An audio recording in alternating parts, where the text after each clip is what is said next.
స్నేహితులారా, ఈ సమయాన్ని బట్టి దేవునికి వందనాలు తెలియజేస్తా ఉన్నాను. ప్రేమపూర్వకంగా మిమ్మల్ని అందరినీ వాక్య ధ్యానంలోనికి ఆహ్వానిస్తూ ఉన్నాను. ఆయన చిత్తానుసారముగా అనే ఆలోచనను మీతో కూడా పంచుకోవడానికి ఇష్టపడుతూ ఉన్నాను కనుక దేవుని యొక్క వాక్యమును మీరు ముగింపు వరకు ఆలకించాలని మీ కుటుంబ సభ్యులతోనూ తోటి విశ్వాసులతోనూ ఈ వీడియో షేర్ చేసుకోనండి. మీ ప్రార్థన మనవులు ఎట్టివైనను కామెంట్స్ రూపంలో కానీ ఫోన్ కాల్ ద్వారా కానీ తెలియజేయండి.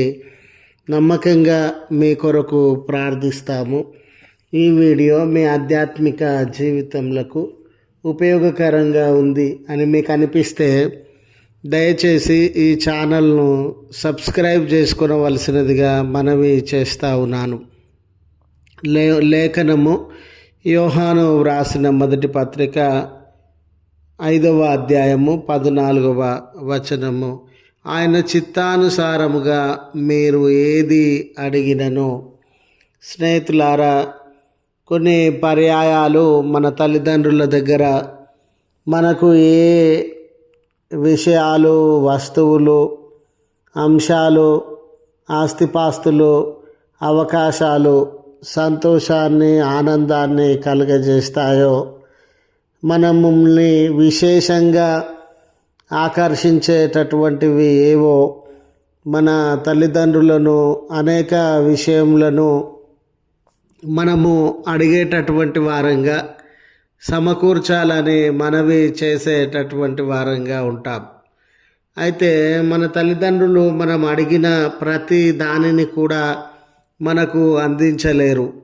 ఏది వీళ్ళకు అవసరమైనటువంటిది, ఏది వీళ్ళ ఆరోగ్యానికి సరిపోయినటువంటిది, ఏది వీళ్ళ వయసుకు తగినటువంటిది, ఏది ప్రయోజనకరమైనది, ఉపయోగకరమైనది అని ఆలోచించిన తర్వాతనే ఏది మంచిదని వారు తలపోస్తారో దాన్ని మాత్రమే మనకు అందించేటటువంటి వారుగా ఉంటారు. మనము ఏది అడిగిననో, ఏది శ్రేష్టమైనదో మన తల్లిదండ్రులు ఆలోచించిన తర్వాతనే దాన్ని మనకు అందించేటటువంటి వారుగా ఉంటారు. ఈరోజు ప్రార్థనాపూర్వకంగా దేవుని ఎదుట మనము ఎన్నో విషయాలను గురించి అడిగేటటువంటి వారంగా, ఎన్నో విషయాలను గురించి ప్రార్థించుచు వాటిని జరిగించాలని దేవుని మీద ఆధారపడేటటువంటి వారంగా ఉండవచ్చు.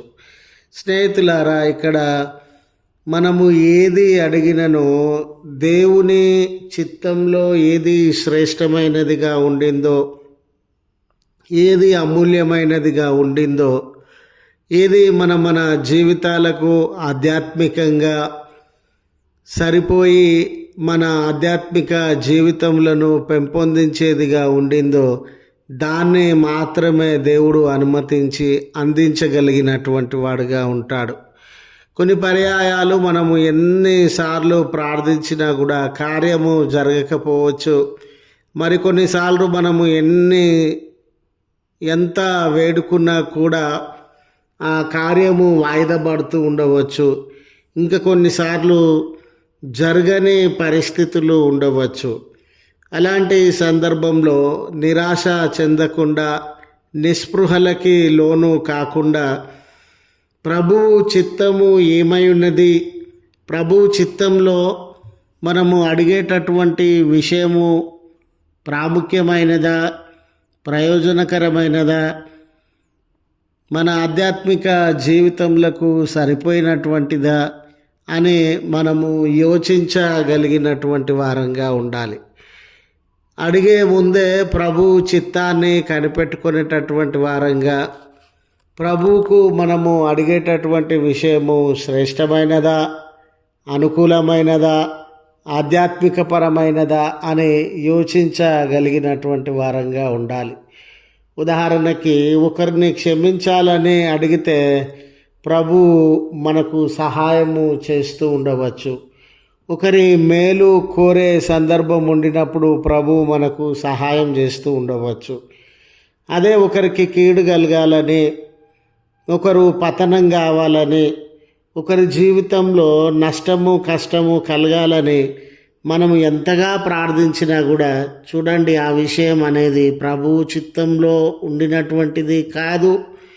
ప్రభు దానిని అంగీకరించేటటువంటి వాడు కాదు కనుక అటువంటి కార్యము నెరవేరకపోవచ్చు. కనుక స్నేహితులారా, మన జీవితాలలో ప్రభువు చిత్తానుసారమైనవి ఏవి, ప్రభువుకు ఆమోదయోగ్యమైనవి ఏవి, ప్రభువు అంగీకరించగలిగినటువంటివి ఏవి అని ఆ స్పృహ కలిగి ఆయనను అడిగేటటువంటి వారంగా, సమీపించేటటువంటి వారంగా ఉండాలని మనవి చేస్తూ ఈ మాటలను ముగిస్తూ ఉన్నాను. ప్రార్థించుదాము. కృపగల తండ్రి, ప్రేమగల మా దేవ, ఈ దినాన్ని బట్టి మీ కృతజ్ఞతలు చెల్లిస్తూ ఉన్నాం. ఈ దినము మమ్మను దర్శించే దేవుడవు, ఈ దినం మా బలహీనతలను దూరపరిచే దేవుడవు, ఈ దినం మేము కలిగి ఉన్న కన్నీళ్లను, ఆయాసములను, బలహీనతల నుండి విడుదలను అనుగ్రహించగలిగిన దేవుడవు. ఈ ప్రార్థనలో ఏకీభవించుచు ఉన్న నీ ప్రేమిడలందరి దుఃఖములను, కష్టములను, బలహీనతలను, ఆపదలను ఎరిగి ఉన్నటువంటి దేవుడవు. అయ్యా, కనికరించండి, మీ కార్యము గొప్పగా జరిగించండి. వారి జీవితాలలో ఉన్న బలహీనత, ఆపదలను అన్నిటినీ దూరపరచండి. మేము అడిగే వాటన్నిటి విషయంలో మీ చిత్తము ఏమై ఉన్నదో అని గ్రహించగలిగిన, కనిపెట్టగలిగిన మనసు మాకు అనుగ్రహించండి. ప్రత్యేకమైన ప్రార్థన అవసరతలు కలిగిన బిడ్డల మొరలను ఆలకించి గొప్ప కార్యములను వారి జీవితంలో జరిగించటం వలన తృప్తిని, మేలును కలుగజేయమని క్రీస్తు పేరట వేడుకొనుచు ఉన్నాము తండ్రి. ఆమెన్. తండ్రి, కుమార, పరిశుద్ధాత్మ త్రియేక దేవుని దీవెన మనకు తోడై ఉండి మనలను కాపాడునుగాక. ఆమెన్.